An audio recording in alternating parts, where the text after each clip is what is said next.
In 2010, the SEC expressed their continued support for moving toward a single set of high quality, globally accepted accounting standards.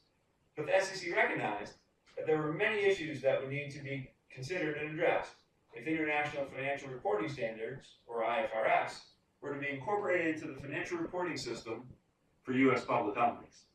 So the SEC commissioners asked the SEC staff to develop and execute a comprehensive work plan to study various areas that would need to be considered before the commissioners would be in a position to make a decision about the use of IFRS for U.S. public companies.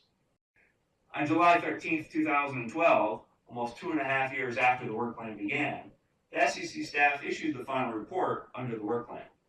The final report summarizes the staff's observations and analyses, but does not contain conclusions or recommendations for actions by the Commission or provide insight into the nature or timing of next steps by the staff or Commission.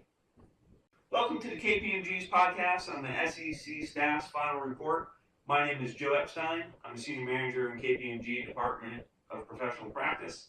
This podcast was recorded on August 27th, 2012, and will run for approximately 8 to 10 minutes, during which time I'll highlight some of the key findings by the staff and discuss what's next in the SEC's process of considering whether, and if so, how to incorporate IFRS into the financial reporting system for U.S. issuers.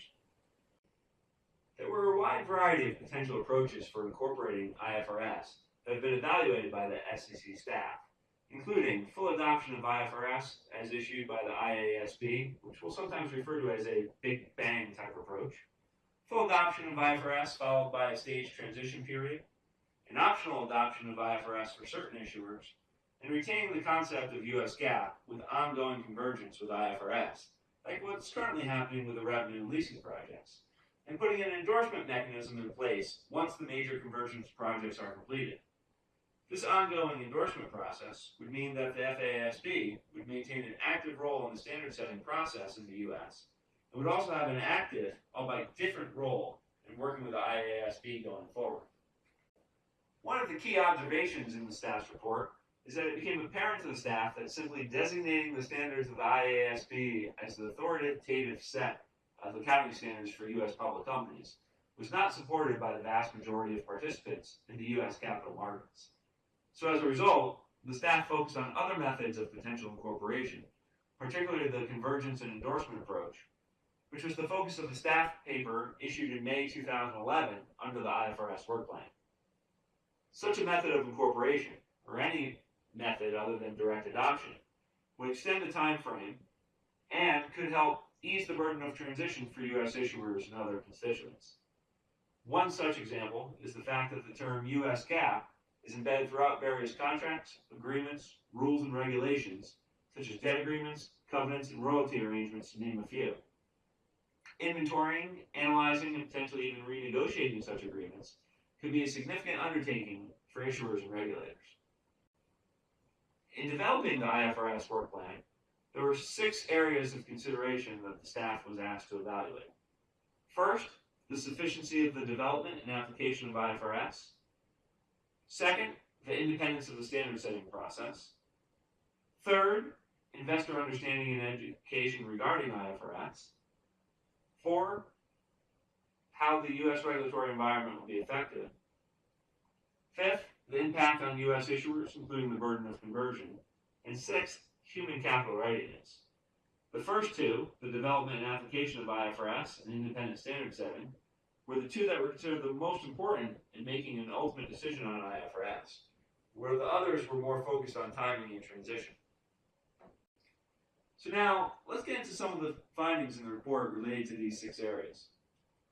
First, the staff found that the standards issued by the IASB were generally perceived by constituents to be of high quality. The IASB has made significant progress since its inception in developing a comprehensive set of accounting standards. However, there are areas that are underdeveloped, such as industry-specific guidance for insurance and rate-regulated industries. The staff report acknowledges that there are areas of U.S. GAAP that require development too, but the staff found that the perception is that the quote-unquote gap under IFRS is bigger than it is for U.S. GAAP.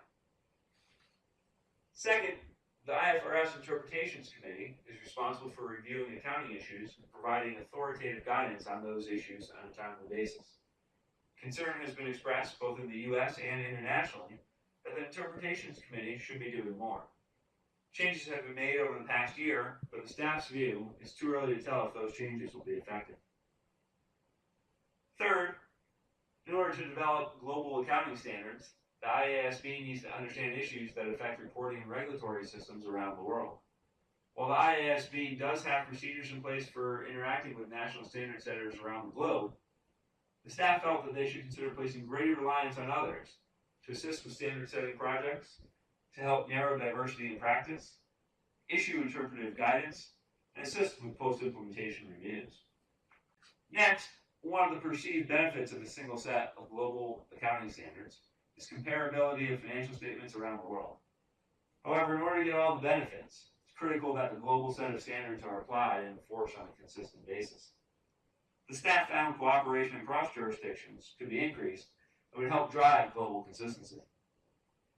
Fifth, the staff found the overall design of the IASB's governance structure to be appropriate, but nonetheless, maintaining an active FASB in an endorsement role may be necessary to ensure protection of U.S. interests and views. Sixth, there are some concerns related to the reliance on voluntary contributions from key constituents to fund the IASB. Only about 25% of jurisdictions that use IFRS contribute, and the staff's most significant concern about the funding approach is the continued reliance on large public accounting networks. We'd also have to figure out the funding process for the U.S.'s share of the IASB support fees. And lastly, the staff found that investor understanding of IFRS in the U.S. varies significantly, but a lack of understanding would not be viewed as an impediment to transitioning to IFRS.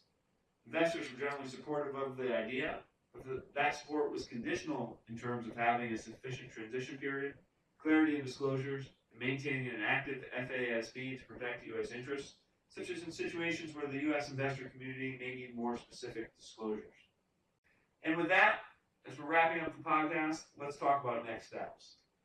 As I mentioned earlier, the final report does not contain conclusions or recommendations for actions by the Commission to provide insight into the nature or timing of next steps by the staff or Commission. There are no specific next steps outlined in the report. The staff did invite constituents to provide feedback and comments, but did not provide a deadline for submission. Also, the report states that additional analysis and consideration is necessary before any policy decision by the Commission can occur. At some point, the staff would need to develop a proposal for Commission consideration, and then the Commission likely would seek additional constituent input. So bottom line, next steps and timing by both the staff and Commission is unknown, so stay tuned. And that concludes KPMG's podcast on the SEC staff's final report on the work plan for the consideration of incorporating IFRS into the financial reporting system for U.S. issuers. You can find more information on the Financial Reporting Network, including our defining issues on the staff report. Thanks for listening.